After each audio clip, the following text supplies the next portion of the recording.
1954, Portland, Oregon, the train that did not arrive. It began on a quiet November night when Union Station's loudspeakers echoed with a strange announcement. Train 247 arriving from Seattle, delayed by heavy fog. But the operator, a man named Henry Walsh, froze because that train had been discontinued 12 years ago. The platform lights flickered. The temperature dropped so sharply that passengers' breaths turned white in the air. Those who waited swore they heard the whistle long before any engine appeared. It was faint at first, like something carried on the wind, then grew into a roar that made the ground tremble.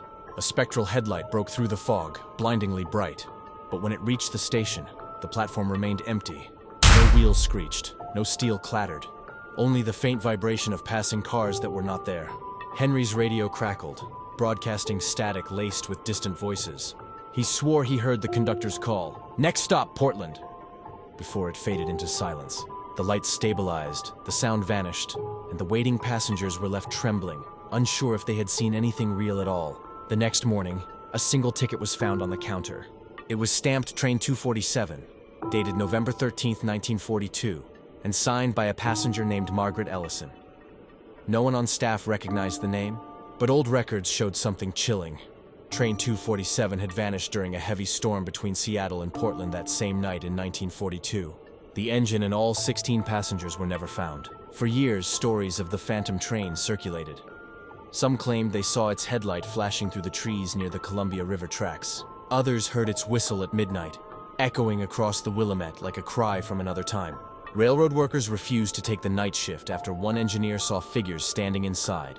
A parked freight train, dressed in 1940s clothing, staring silently out the windows before fading away. By 1954, the legend became local folklore. But then came the night of November 13th, exactly 12 years after the original disappearance. Henry Walsh, now retired, returned to the station after receiving an anonymous letter. Inside was a simple line, "We are still on board." He arrived just before midnight. The fog was thick again, and then he heard it. The same whistle, the same vibration, the same blinding headlight rushing toward him.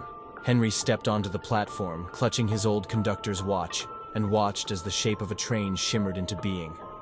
Inside the windows, faces, pale still watching him. A woman waved faintly through the glass, her eyes full of tears.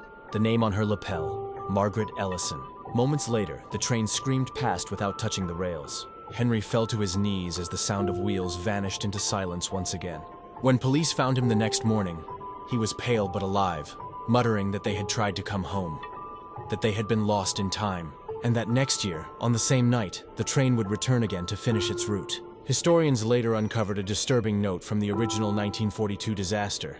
The engineer had reported strange interference on his radio, voices whispering warnings, and a figure standing on the tracks waving them down. The brakes failed moments later, and the train was never seen again. Some say it derailed into a flooded canyon.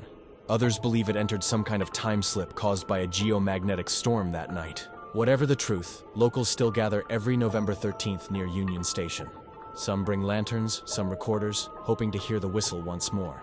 Last year, a traveler waiting for a late-night Amtrak captured an unexplained streak of light on his camera, shaped exactly like an old steam locomotive, passing through the empty track. They say Train 247 never arrived, but it never stopped running either. If you ever find yourself near Portland's Union Station at midnight on November 13th, listen closely. You may hear the whistle of a train that has been trying to arrive for more than 80 years.